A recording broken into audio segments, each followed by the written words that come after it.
Hello students, welcome to YouTube study. Myself Dinesh Yadav. आज की इस वीडियो में क्लास 12th के बच्चों का फिजिक्स का सेकेंड पार्ट जो दूसरा भाग है स्टार्ट करने वाले हैं।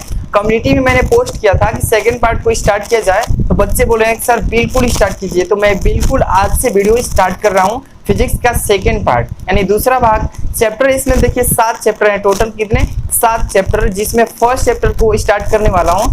फर्स्ट चैप्टर आपका है लाइट से रिलेटेड यानी ऑप्टिक्स से। आपको मैं बता दूं कि इस चैप्टर का नाम है किरण प्रकाशिकी एवं प्रकाशिक यंत्र। ओके, आपको इसी चैप्टर से मैं पहले वीडियो स्टार्ट कर रहा हूं। और मैं बता दूं जितने भी स्टूडेंट क्लास 10th के भी हैं, ये चैप्टर जो है प्रकाश से संबंधित है। तो फिजिक्स का चैप्टर नंबर 1 जो क्लास 10th में है, और ये जो ऑप्टिक्स रे है सेकंड क्लास 12th के बच्चों का, ये थोड़ा एकदम एक ही जैसा है। तो क्लास 10th के बच्चे भी यहाँ से तैयारी कर सकते हैं, और क्लास 12th वाले के लिए तो एकदम अनिवार्य है। वीडियो को पूरे एंड तक देखते रहिए। अगर आप बोर्ड एग्जाम की तैयारी कर रहे हैं तो यहाँ पर चैनल पर नए हैं तो चैनल को सब्सक्राइब करके बेल आइकन प्रेस कर लेना, ताकि आपको कोई भी चैप्टर मिस ना हो। और मैं बता दूं कि आपको जितने भी मैं लेक्चर दूंगा उन सारे लेक्चर का अगर हैंड रिटन नोट्स चाहिए फ्री में बहुत अच्छे से, तो वीडियो के डिस्क्रिप्शन में मैंने टेलीग्राम का लिंक दिया, वहां पर जाना है, वहीं पर ज्वाइन होना है, वहीं पर फ्री में सब कुछ आपको अवेलेबल हो जाएगा। ओके, चलिए स्टार्ट करते हैं। आपको मैं बताता हूँ सबसे पहले चैप्टर का नाम क्या है, यहाँ पर ध्यान से देखते रहना। ओके, और लास्ट तक बने रहना है। देखिए, किरण प्रकाशिकी, ठीक है, किरण प्रकाशिकी एवं प्रकाशिक यंत्र, प्रकाशिक यंत्र, ये है आपका क्लास 12 का सेकेंड पार्ट का फर्स्ट चैप्टर। ठीक है, इस चैप्टर का नाम है, ये अध्याय आपका 9 नंबर है। कौन सा अध्याय है? देखिए लिख देता हूँ, अध्याय 9 है। ठीक है, आपका अध्याय नंबर कितना है? सेकेंड पार्ट का 9 नंबर से स्टार्ट होता है, और चैप्टर का नाम है किरण प्रकाशिकी एवं प्रकाशिक यंत्र। देखिए, इस चैप्टर में आपको मैं सबसे पहले बता दूं कि बेसिक से लेकर चलूंगा। बेसिक मतलब जानते हैं ना, एकदम छोटी चीजें से लेकर कि आगे चलकर कोई भी दिक्कत ना हो। क्लास 10th के भी बच्चे देखेंगे तो उनको भी समझ में आएगा। क्लास 12 के लिए तो एकदम बहुत ही जबरदस्त होने वाला है। देखिए, सबसे पहले मैं बता दूं कि यहाँ पर ये जो चैप्टर है ये लाइट से रिलेटेड है, यानी कि प्रकाश से संबंधित है, इसलिए इसको शुरू से लेकर चलेंगे तो आगे दिक्कत नहीं होगा किसी भी चीज में, है ना। देखिए, सबसे पहले ये जो चैप्टर है इसमें हम प्रकाश से स्टार्ट कर रहे हैं। What is light? पहले नंबर प्रकाश क्या है, क्योंकि शुरुआत से चलेंगे तो हमें प्रकाश को लेकर ही चलना पड़ेगा। तो सबसे पहले जानेंगे प्रकाश क्या है। तो देखिए, मैं बता देता हूँ इसका पहले डेफिनेशन अच्छे से याद कर लीजिए, फिर मैं यहाँ पर आपको लिखकर बताऊंगा। और आपको नोट्स बनाना है ना, तो खुद का नोट्स अपने हाथ से लिखना होगा। कॉपी और पेन लेकर बैठ जाइए और वीडियो को पूरे एंड तक देखते रहना। ओके, देखिए, व्हाट इज लाइट, पहले नंबर प्रकाश क्या है। तो देखिए, प्रकाश का परिभाषा, प्रकाश एक प्रकार की ऐसी विकिरण ऊर्जा है जो हमें वस्तुओं को देखने में सहायता करती है। फिर से देखिए, प्रकाश एक प्रकार की ऐसी विकिरण ऊर्जा है जो हमें वस्तुओं को देखने में सहायता करती है। सिंपल तरीका से इसका डिफिनेशन देना है, कोई ज्यादा बड़ा नहीं है। ठीक है, अब देखिए, इसमें आप कहेंगे कि सर ये कैसे कह सकते हैं कि प्रकाश से हमें वस्तुएं दिखाई देती हैं, आप कैसे कह सकते हैं? तो इसका भी मैं प्रैक्टिकली यहाँ पर बताने वाला हूँ। तो सबसे पहले इसका परिभाषा में लिख दे रहा हूँ, ध्यान से देखिएगा। सबसे पहले यहाँ पर हेडिंग लगा देता हूँ प्रकाश। ओके, यहाँ पर देखिए प्रकाश, इसको इंग्लिश में बोलते हैं लाइट। इंग्लिश में क्या बोलते हैं इसको? लाइट। ओके, अब यहाँ पर देखिए, मैं पहले इसका थ्योरी लिख देता हूँ, अपना नोट्स निकाल लीजिए और आप भी लिखते चलिएगा। ओके, प्रकाश, देखिए प्रकाश एक प्रकार की ऐसी विकिरण ऊर्जा है। विकिरण, अब देखिए इसके आगे ऊर्जा है जो हमें वस्तुओं को देखने में सहायता करती है। उसे क्या बोलते हैं? लाइट बोलते हैं, यानी कि प्रकाश कहते हैं। उसे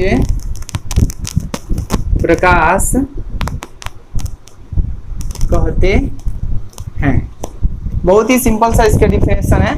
आप नोट्स निकाल लीजिए और फटाफट से इसको लिखते चलिएगा। देखिए, प्रकाश एक प्रकार की ऐसी ऊर्जा है जो हमें वस्तुओं को देखने में क्या करती है, सहायता करती है। कैसे सहायता करती है, तो चलिए मैं सबसे पहले एक एग्जांपल आपको देता हूँ। यहाँ पर सबसे पहले देखिए, एक कोई यहाँ पर लड़का है, ओके, यहाँ पर कोई लड़का है और इस लड़के को यहाँ पर ध्यान से देखिएगा, इस लड़के को यहाँ पर एक गेंद रखा गया है। ये कमरा है और इस कमरे में बंद कमरा है और इस कमरे में एक गेंद रखा गया है। इस गेंद को इसको देखना है और ये कमरा जो है अंधेरा है। कैसा है, अंधेरा है, चारों तरफ से अंधेरा है और इसको देखना है। तो सबसे पहले ये क्या करेगा, लाइट जलाएगा। तो यहाँ पर प्रकाश की आवश्यकता पड़ेगी ना, तो देखिए सबसे पहले ये लाइट जलाएगा। मान लीजिए कि बल्ब है, कोई बल्ब है या टार्च है यहाँ से, और टार्च है, ठीक है। टार्च को जैसे ये जलाएगा तो टार्च से रोशनी कहाँ पर जाएगी, उस रूम में जाएगी जहाँ पर ये गेंद रखा गया है, उस गेंद पर टकराएगी। देखिए जा रही है ना, ये रोशनी जा रही है बल्ब से, कहाँ पर जा रही है, गेंद पर।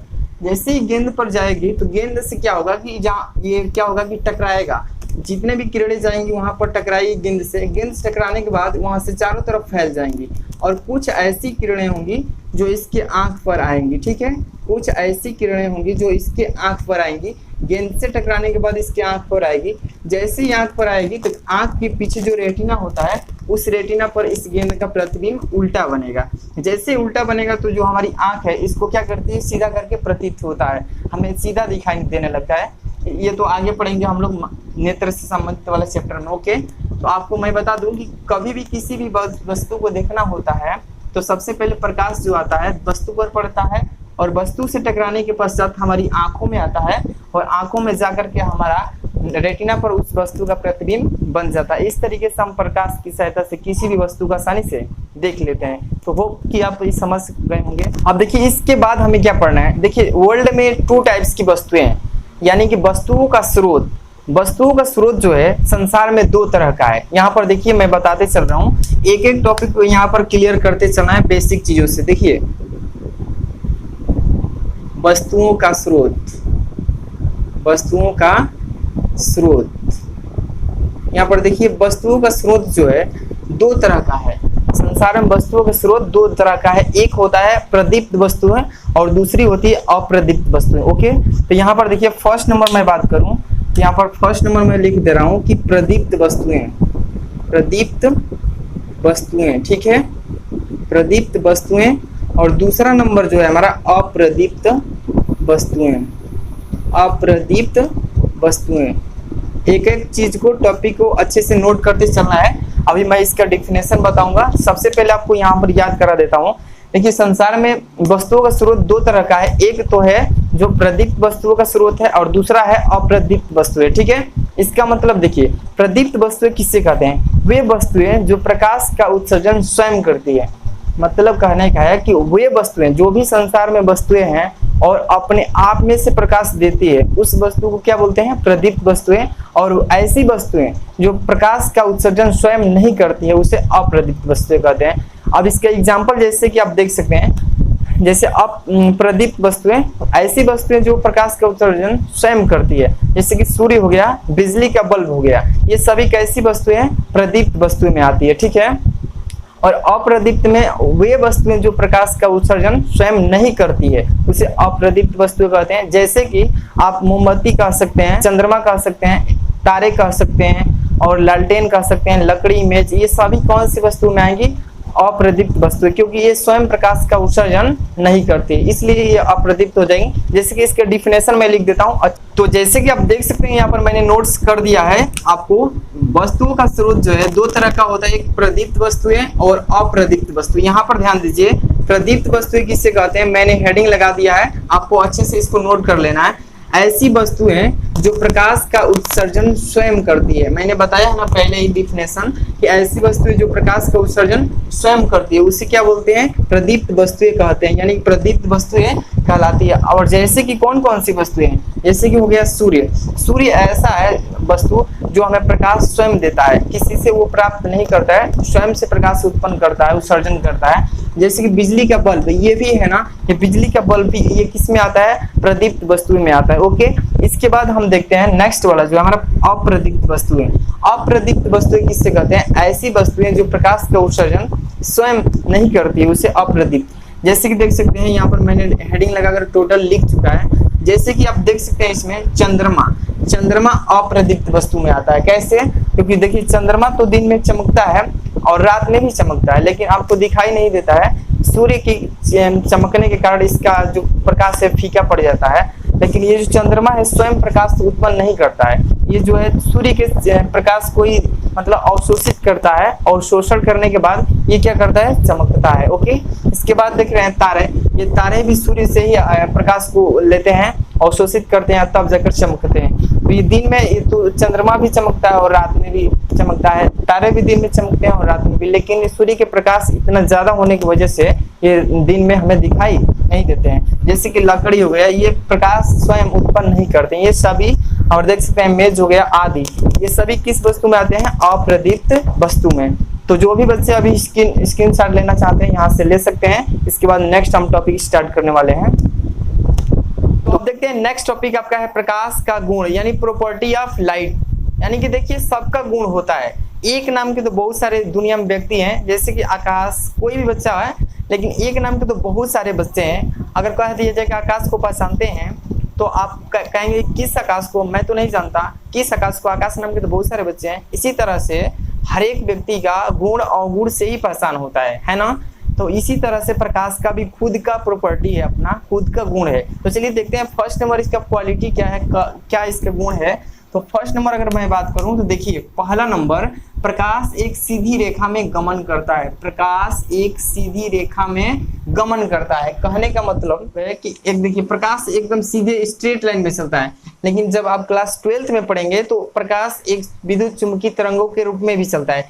क्लास 10th में ही पढ़ेंगे कि सीधी रेखा में चलता है। जैसे कि एक दीवार है और दीवार में छोटा छोटा कहीं कहीं सा छिद्र होगा, जब सूर्य निकलता है तो सूर्य की किरणें उस छिद्र से बाहर आती है, तो हमें प्रतीत होता है कि जो प्रकाश एक सीधी रेखा में गमन कर रहा है ना। आप देखे होंगे। अब देखिए इसके बाद नेक्स्ट क्वालिटी इसका क्या है, प्रॉपर्टी, यहाँ पर ध्यान दीजिएगा कि प्रकाश निर्वात में भी चल सकता है। निर्वात में चलने का मतलब है कि प्रकाश जहां पर हवा और पानी नहीं है वहां भी चल सकता है, और प्रकाश वहां पर कितना स्पीड से चलता है, तो 3 × 10⁸ मीटर प्रति सेकंड स्पीड से चलता है। अभी फिलहाल लाइट हमारे यहाँ कट चुकी है, इसलिए मैं अंधेरा में ही वीडियो बना रहा हूँ, आप सपोर्ट कीजिएगा। अब देखिए मैं बता दिया हूँ कि प्रकाश कितने स्पीड से चलता है जहां पर हवा पानी नहीं है, 3 × 10⁸ मीटर पर सेकंड की स्पीड से। अब चलते हैं नेक्स्ट, हमारा इसका क्वालिटी क्या है, थर्ड नंबर, कि जब प्रकाश किसी चिकने सतह से टकराता है तो वह फिर उसी माध्यम में वापस लौट जाता है। कहने का मतलब कि जब भी प्रकाश किसी चिकने सतह से टकराएगा तो फिर वापस उसी माध्यम में वापस लौट आएगा। जैसे कि बोर्ड दिख रहा है, व्हाइट बोर्ड, इस पर जब भी हम टार्च को जलाएंगे तो टार्च का जो प्रकाश है इस पर तो पड़ेगा ही, जैसे ही पड़ेगा तो ये चारों तरफ क्या होगा, फैल जाएगा, टकराकर वापस लौट जाएगा, है ना। तो ये भी प्रॉपर्टी इसमें पाया जाता है। नेक्स्ट है 4 नंबर, देखिए प्रकाश संचरण के लिए कोई माध्यम की आवश्यकता नहीं होती है। कहने का मतलब है कि प्रकाश को चलने के लिए किसी भी रास्ते की जरूरत नहीं है। मनुष्य को चलने के लिए तो जरूरत है, पानी को भी चलने की जरूरत है, लाइट को चलने के लिए भी जरूरत है, लेकिन प्रकाश भी एक ऐसा चीज है जिसको चलने के लिए कोई भी माध्यम की आवश्यकता नहीं होती। माध्यम का मतलब होता है रास्ता, ठीक है। इसके बाद देखिए नेक्स्ट है 5 नंबर, देखिए प्रकाश विद्युत चुंबकीय तरंगों के रूप में चलता है। कह दिया ना कि जब 12th में पढ़ेंगे तो आपको मालूम चल जाएगा कि प्रकाश विद्युत चुंबकीय तरंगों के रूप में भी चलता है। विद्युत चुंबकीय तरंगें कैसे चलती है, जैसे कि ये देखिए तरंग ऐसे चलता है ना, आगे ऊपर नीचे, तो इस तरीके से भी क्या होता है, प्रकाश एक विद्युत चुंबकीय तरंगों के रूप में भी संचरण करता है। ऐसे बहुत सारे प्रकाश के प्रॉपर्टी है, मैंने 5 स्टेप बताया। अब देखिए यहाँ पर लाइट की प्रॉब्लम से मैं वीडियो को आगे वाला जो टॉपिक है वो नहीं बना पा रहा हूँ, नेक्स्ट डे आपको बनाऊंगा। तो इस वीडियो को ज़्यादा से ज़्यादा शेयर कीजिए। अगर आप चैनल पर नए हैं, ऐसे ही इंपॉर्टेंट चैप्टर वाइज वीडियो देखना चाहते हैं, और हैंड रिटन नोट्स जितने भी लेक्चर बताऊंगा सारे लेक्चर्स का अगर हैंड रिटन नोट्स चाहिए, वीडियो को डिस्क्रिप्शन में आपको टेलीग्राम का लिंक दिया हूँ, वहाँ पर जाकर ज्वाइन होना है, वहीं पर सब कुछ अवेलेबल कर दिए। तो मिलते हैं नेक्स्ट वीडियो में। Thanks for watching.